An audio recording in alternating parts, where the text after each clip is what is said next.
British Spy Stories, Season 1. Spy or Traitor. Episode 22. Linny stands in the kitchen, cutting vegetables and thinking about her husband. Stephen has seemed unhappy in the last few weeks, and it is starting to concern her. He has changed the things he does as a routine, and while she is not particularly driven by the importance of those daily cyclical actions for her own life, she knows that Stephen is. She hears him coming down the stairs and step into the kitchen. "I was thinking," he says, "would you ever want to move abroad?" The already present expectation of change in him that is in her mind lays the ground for her muted reaction to the question. She looks at him quizzically. "We've talked about this many times, darling. Would you want to then?" "Maybe." She frowns and tips her head to one side to get a better view of his eyes and assess his emotion. "Where?" she says. "I thought you loved it here." "I do," he says. "But maybe a change of scenery would do us good. You know, I want to retire one day. We've got enough cash to go and explore the world a bit." "Travel, sure. I don't want to live abroad, though," she says. "And I don't want to stop my court work. I haven't got a license for any other jurisdiction apart from the UK. He is quiet. She holds out her arm to him, but he doesn't respond, and she steps around in front of him and holds both of his hands. "What is it, Stephen?"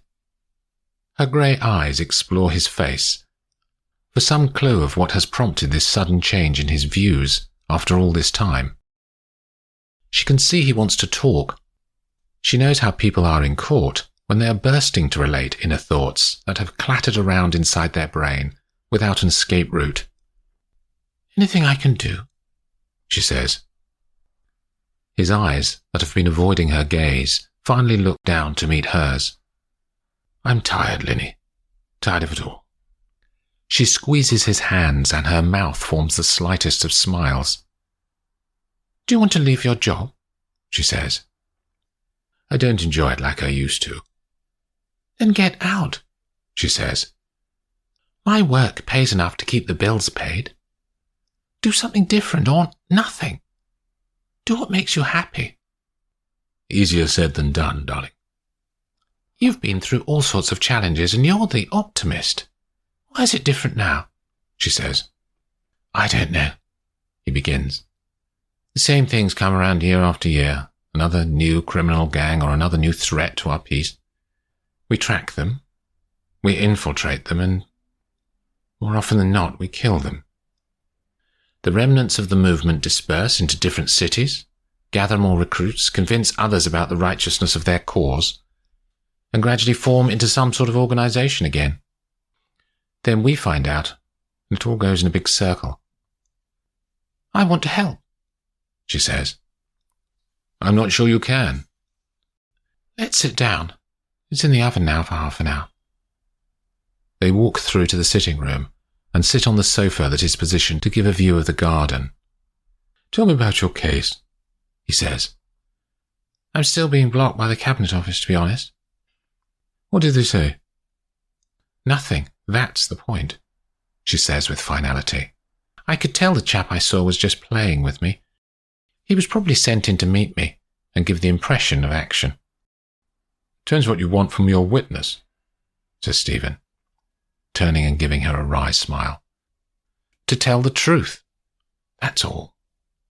"You never did tell me any details." "Security operations in Slovenia. Contracted private supplemental security resources," she says, quoting the legal documentation. "Mercenaries," he says bluntly. "How much are they used?" "More than I'd like." "We just need this source in MI6 to talk to us," she begins. "That source gave information to my client and can validate his evidence." "Do you have a name?" says Stephen. "Petrov," she says. His body convulses instantaneously. His hand goes to his throat. He leans forward and his stomach retches, but no vomit comes. He is choking and coughing. She leans over him. "My darling, what is it?" Gabrielle gets into the bath in her room and inspects the bruising to her fingers and stomach sustained during the battle to get out of the casino in Monte Carlo. 2 cuts are irritating her, one on her left hand and another further up, just beneath her elbow. She rests her head on the end of the tub and closes her eyes, thinking through everything that has happened in the days since she went off-grid. She is almost there as far as the mole is concerned. Most of the data that helps to prove the identity was uploaded by Hans, and she has one more piece of the jigsaw to find and send to Sir Bernard, which she is hoping Hans will also be able to help her with. She thinks about Murphy. Her relationship with him has always been strained, as Gabby has most of her work allocated by London's centre because she works across countries, and Murphy only has control over operations entirely within Germany. When he arrived as head of Berlin Station in MI6, they first met in a dingy cafe in South Berlin on a wet Tuesday afternoon. He was wearing a grey Macintosh and had a black fedora pulled down over his small head to protect him from the rain. Some people only join MI6 because of the romance of spying, but soon learn the reality of killing is more bloody and hell than the fiction portrays. Gabby was in full-time deep cover at the time and couldn't tell Murphy any details of what she was doing. Her continual referral to London made the man gradually more and more frustrated, and they parted on bad terms, Murphy pulling up his collar as he ventured back into the drizzle. If Murphy is the mole, then it will be a surprise to her, but there is no explanation for him not cancelling Mac's kill order.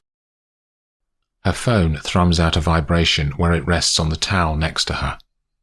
She opens her eyes and rolls to the side to read the message. It is encrypted, and she pushes in the code, then scans what it says. Riverside is inviting her to meet him tomorrow at the observatory in Nice to talk. She knows the place.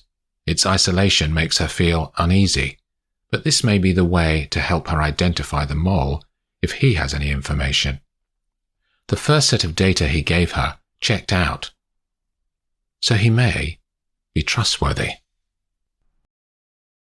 The sun scrapes out from the horizon and carves a low, intense light east of the E87 highway, where it crosses the border into Turkey, high up on the barren mountains of Malco Tarvono. The 2 lorries and 4 drivers are waved through after dropping cash into the hands of the border guards. They navigate the occasionally narrow and stony lengths of road in the hills, then drop down into the valleys of the Turkish plain and make good headway as the light builds for the day. They have planned to stop for 20 minutes in the village of Kirklarelli, as they only have eaten in their cabs for the 24 hours since Ulrich saw them off on their journey from Russia. The tattered juggernauts pull off the highway onto a side road that leads to the village. The hiss of the brakes cracks through the silent streets as they draw to a halt outside of a shop with a large Pepsi billboard dwarfing its frontage. The men climb out, go into the cafe, and sit at the only table in the place. They order sukuk and sit facing each other. They are all different heights and builds, but their clothes are consistently the colour of the dusty road. The oldest man, the large driver of the first wagon, says he hears something and stops their conversation mid-sentence.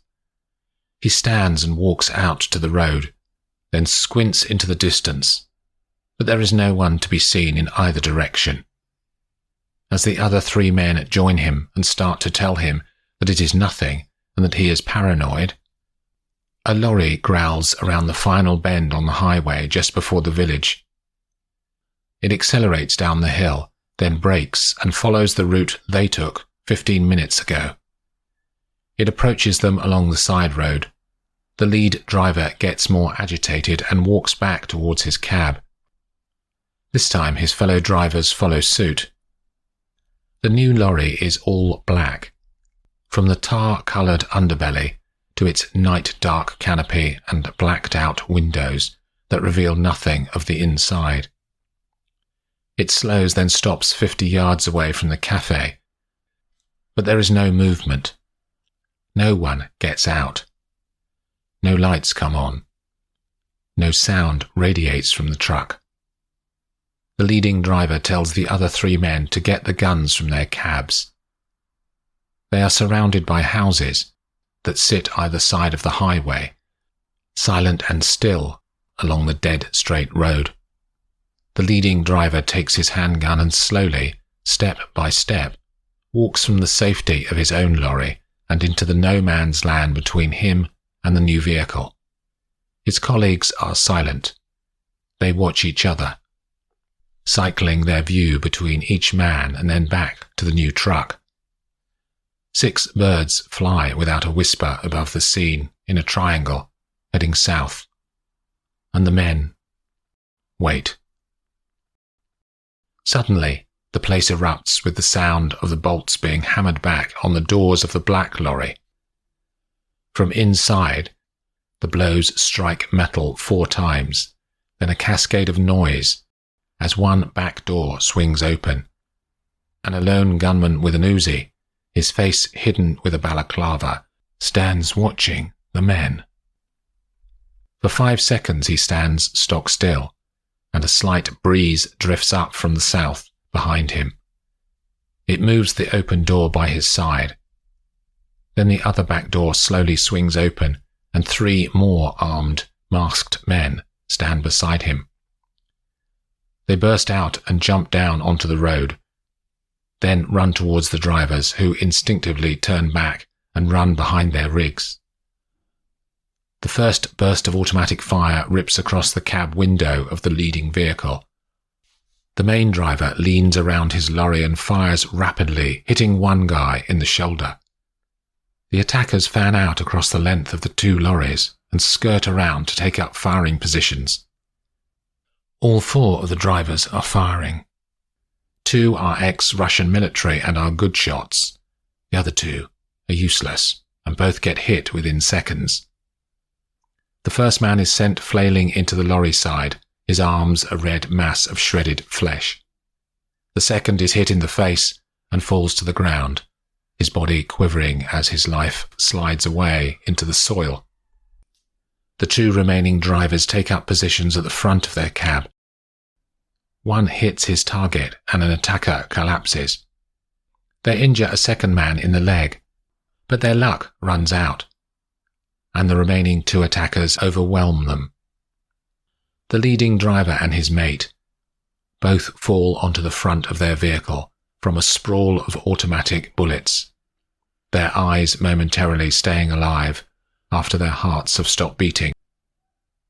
The 2 attackers stand and celebrate their victory with short yelps and fist bumps, then tear off their balaclavas to get some cool air to their sweating skin.